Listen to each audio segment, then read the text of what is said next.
अस्सलाम वालेकुम वरहमतुल्लाहि वबरकातुह। मेरे अज़ीज़ दीनी भाइयों, मैं उम्मीद रखता हूँ कि आप तमाम लोग खैर और आफ़ियत के साथ होंगे और अल्लाह रब्बुल इज़्ज़त का जो अहकाम है, चाहे वो कुरान के ज़रिए हो चाहे हदीस के ज़रिए हो, हम लोग अपना फ़र्ज़ समझते हैं कि वो हर मुसलमान के घर तक, हर मुसलमान के कानों तक पहुँच जाए। लेकिन एक बात बार बार आती है, उलमा इकराम भी बार बार कहते हैं कि जो हम लोग जितने भी हैं नमाज़ पढ़ने को फ़र्ज़ समझते हैं, लेकिन नमाज सीखने को फ़र्ज़ नहीं समझते। नतीजा ये हुआ कि जितने भी लोग नमाज़ पढ़ रहे हैं, उनमें से 80% लोगों को नमाज़ पढ़ना ही नहीं आता। उनको तरीक़ा ही नहीं मालूम है, सजदा कैसे करना है, रुकू कैसे करना है, नमाज के जो फ़राइज़ हैं वो क्या है और जो वाजिबात हैं वो क्या है। और इन सब से हटकर सबसे अहम जो चीज़ है, जो सबसे अहम टॉपिक है, वो ये है कि हम जो नमाज में कुरान पढ़ते हैं, कुरान माशाल्लाह बहुत बेहतरीन पढ़ने वाले लोग हैं, बहुत अच्छे कुरान पढ़ते हैं। इमाम साहब होते हैं, बहुत मस्जिदों में मैंने नमाज़ पढ़ी है, बहुत बेहतरीन नमाज़ पढ़ते हैं और उसके अंदर जो कुरान पढ़ते हैं वो बहुत बेहतरीन पढ़ते हैं। लेकिन इसके अंदर जो सबसे बड़ी कमी जो मैंने देखी है लोगों के बीच में रह कर के, वो ये है कि जो हम पढ़ रहे हैं उसके ज़रिए से अल्लाह ताला हमसे क्या कहना चाहता है और हमें क्या हुक्म उस आयत के ज़रिए, उस रुकू के ज़रिए, उस सूरा के ज़रिए देना चाहते हैं, हमें ये नहीं मालूम। इतनी अजीम किताब जिसके बारे में अल्लाह रब्बुल इज़्ज़त ने फरमाया कि इसके एक एक लफ्ज़ की ज़िम्मेदारी मेरी है, इतनी अजीम शान किताब के बारे में हम सिर्फ पढ़ते हैं, वो कहना क्या चाहती है, हमें मैसेज क्या है उसके अंदर, हम ये नहीं जानते। 80% लोग ऐसे हैं समाज के अंदर जो अच्छी कुरान पढ़ते हैं, लेकिन सूरह फातिहा में अल्लाह रब्बुल इज़्ज़त ने क्या हुक्म हमें दिया है और जो समाज में जो बुराइयां हैं, जो अच्छाइयां हैं, उन्हें हम कैसे जो है बेहतर तरीके से समझ सकते हैं कि क्या अच्छा है और क्या बुरा है, उसको हमें समझना पड़ेगा कुरान शरीफ को। और कुरान शरीफ को समझना बेहद आसान है, लेकिन हम उस तरफ ध्यान ही नहीं देते। बस नमाज पढ़ते हैं तो कुरान पढ़ते हैं, नमाज के अलावा हम कुरान नहीं पढ़ते, और अगर पढ़ते भी हैं तो उसे समझते नहीं हैं। पढ़ने से ज़्यादा ज़रूरी है कि आप जो है उसको समझें। मैं आप तमाम लोगों को एक बात बता देना चाहता हूँ, बेहद अकीदत से बता रहा हूँ कि कुरान शरीफ को समझे बगैर आप बेहतर नमाज पढ़ ही नहीं सकते, नहीं पढ़ सकते आप बेहतर नमाज। आप कभी भी तहज्जुद में उठिए और सूरह कहफ पढ़िए। सूरह कहफ के अंदर एक आयत है, अल माल वल बनून ज़ीनतुल हयात दुनिया। आप जब इस आयत पर आएंगे, मैं आपको बहुत मोहब्बत से कह रहा हूँ, मैं तजुर्बा करके कह रहा हूँ आपको, कि जब ये आयत आएगी गारंटेड आपका दिल जो है भर आएगा, आपकी आंखें जो है आंसुओं से भर जाएंगी। इस आयत के अंदर अल्लाह रब्बुल इज़्ज़त ने जो इंसान को बताया है, इंसान को जो धमकाया है, वो इस आयत को पढ़कर ही आप लोग समझ सकते हैं कि इस आयत के अंदर अल्लाह रब्बुल इज़्ज़त ने हमसे कहा क्या है। और ऐसी हज़ारों लाखों आयतें ऐसी हैं कुरान शरीफ के अंदर जो हमसे कहना चाहती हैं, लेकिन हम उस बात को समझने को तैयार नहीं है। जिस तरह नमाज पढ़ना फ़र्ज़ है, उसी तरह नमाज पढ़ने को सीखना उससे बड़ा फ़र्ज़ है। और बगैर कुरान को समझे, बगैर आयत को समझे, उसके तर्जुमे को समझे, बेहतरीन नमाज पढ़ना, मैं नहीं समझता कि एक आदमी बेहतर नमाज पढ़ सकता है। हम कुरान पढ़ने के लिए आज से कम जितने भी लोगों तक मेरी ये वीडियो पहुंच रही है, आप लोग आज से ही पक्का अहद करें कि हम कुरान को ज़रूर सीखेंगे। कम से कम इतना तो ज़रूर सीखेंगे, इतना तर्जुमा तो हम ज़रूर सीखेंगे कि जो हम नमाज में रेगुलर जो हम सूरतें पढ़ते हैं, कम से कम उसका तो हमें पता हो। सूरह फातिहा का हमें पता हो, सूरह फील का हमें पता हो, सूरह कुरैश का हमें पता हो, सूरह काफिरून का तर्जुमा हमें पता हो। इनका तो कम से कम हमें पता रहना चाहिए। और इसके अलावा नमाज के जो अरकान हैं, उनको हम मुकम्मल तरीके पर पूरा कर रहे हैं या नहीं कर रहे हैं। नमाज के अंदर हमारी कहाँ कमी है, उन कमियों को पूरा करो।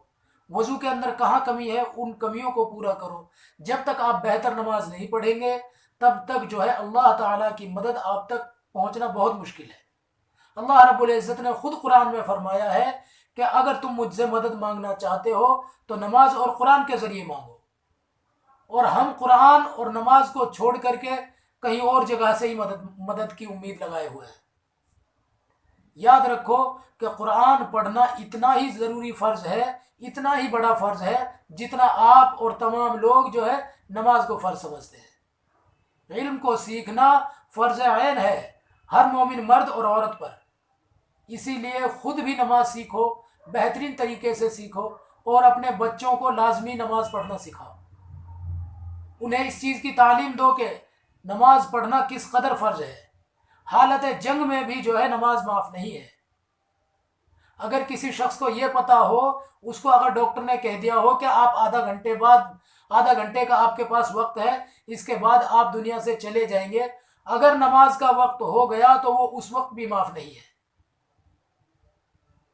جو اتنا بڑا اللہ تعالیٰ کی اتنا بڑا جو حکم ہے، ہم لوگ اس کو سیریس نہیں لیتے، قرآن کو ہم لوگ سیریس نہیں لیتے۔ ایک وکیل بننے کے لیے 25 سال لگتے ہیں، 25 سال لگتے ہیں، تب جا کر کے ایک آدمی وکیل بنتا ہے۔ اور وکیل کیا بنتا ہے؟ وہ صرف جھوٹ بولنا سیکھتا ہے کہ کیس میں کس طرح سے جو ہے داؤ پیچ بھڑا کر کے گنہگار کو بے گناہ ثابت کرنا ہے، اور جو بیچارہ صحیح ہے جس کا کوئی گناہ نہیں ہے اسے کس قدر جو ہے مجرم ٹھہرانا ہے، صرف یہ سکھاتے ہیں۔ آپ کو میں بتا دوں، جتنے بھی کیسز جو ہے کورٹ میں جاتے ہیں اس میں ایک آدمی صحیح ہوتا ہے اور ایک مجرم ہوتا ہے، اور جو مجرم ہے اس کو بھی وکیل مل جاتا ہے۔ اب وکیل جو ہے جج کے سامنے کیا چیز پیش کر رہا ہے یہ آپ کو مجھے بتانے کی ضرورت نہیں ہے۔ 25 سال آپ لگا دیتے ہو وکالت سیکھنے میں۔ یہ نہیں کہتا کہ آپ کو یہ نہیں پڑھنا چاہیے، بالکل پڑھنا چاہیے، لیکن حق کی لڑائی کے لیے آپ اپنے دل کے اندر یہی چیز رکھو کہ مجھے اگر وکیل بننا ہے تو میں حق کی لڑائی لڑوں گا، بے گناہ لوگوں کی جو ہے میں کیس لوں گا، جو لوگ گناہ گار ہیں ان کے میں کیسز نہیں لوں گا۔ 25 سال کے لیے آپ جو ہے وکالت پڑھتے ہو، وکالت سیکھتے ہو، اس کی پریکٹس کرتے ہو، اور قرآن سیکھنے کے لیے صرف 3 سال لگتے ہیں۔ ایک حافظ کو بہترین حافظ بننے کے لیے 3 سال لگتے ہیں، اور گردان کا 1 سال، 4 سال میں ایک بہترین حافظ تیار ہو جاتا ہے۔ اور جو طریقہ زندگی جینے کا قرآن سکھاتا ہے وہ آپ کو دنیا کی کوئی کتاب نہیں سکھائے گی۔ جھوٹ بولنا سکھا دے گی، انٹرسٹ کا کیلکولیشن سکھا دے گی، آپ کو کتنے روپے پہ کتنا انٹرسٹ بنتا ہے، کتنا بیاج بنتا ہے، اس کا کیلکولیشن آپ کو سکھا دے گی، لیکن قرآن آپ کو بہترین زندگی جینے کا سلیقہ سکھاتی ہے۔ آپ کے ماں باپ کی قدر آپ کو قرآن سکھائے گی، آپ کے رشتہ داروں کا آپ پر کیا حق ہے وہ قرآن سکھائے گی، حدیث کی کتابیں سکھائیں گی۔ تو اسی لیے تمام جتنے بھی ہمارے مسلمان بھائی ہیں ان لوگوں سے میری بار بار یہی گزارش ہے کہ بہترین مسلمان بنو اور مومن بنو، بہترین انسان بنو، اور اپنی مثال اپنے علاقے میں قائم کرو کہ مسلمانوں کے اخلاق ایسے ہوا کرتے ہیں۔ آج ہم اور آپ اپنے گریبان میں جھانک کر دیکھ لیں کہ ہمارے کیسے اخلاق ہیں۔ 2 بھائی ہیں، دونوں کے آپس میں جھگڑے ہیں، سالوں سال سے نہیں بات کر رہے ہیں۔ 4 بھائی ہیں، آپس میں جو ہے 2 اس پارٹی میں جڑے ہوئے ہیں، 2 ادھر۔ میوات میں تو اکثر ایسا ہوتا ہے 2 اس سرپنچ کی ووٹ دے رہے ہیں، 2 دوسرے سرپنچ کی ووٹ دے رہے ہیں۔ یہ ہمارے اخلاق نہیں ہے، ہرگز یہ ہمارے اخلاق نہیں ہو سکتے۔ تو اسی لیے اپنے اخلاق بہتر کیجئے، اور دین حق کو مضبوطی سے پکڑیے، اور کلمے کو مضبوطی سے پکڑیے، نماز اور قرآن کو مضبوطی سے پکڑیے، تبھی آپ ایک بہتر مسلمان بن سکتے ہیں۔ اللہ کے نبی صلی اللہ علیہ وسلم کے جتنی بھی سنتیں ہیں تبلیغ میں بار بار یہی سکھایا جاتا ہے۔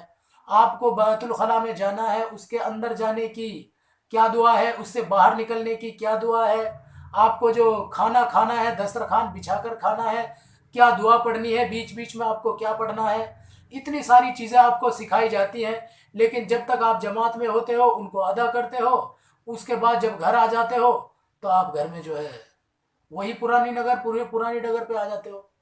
بہت سے لوگ ایسے ہیں وہی جو ہے پرانا طریقہ اپناتے ہیں۔ تو خدا کے لیے بہترین مسلمان بنو، ایک مثال قائم کرو، اور آج کل ویسے ہی جو ہے مسلمانوں کے اخلاقوں کی وجہ سے ان پر اتنے عذاب آئے ہوئے ہیں۔ کہیں زلزلہ آ رہا ہے، ترکی میں دیکھو کتنا زلزلہ آیا ہے، یہ اللہ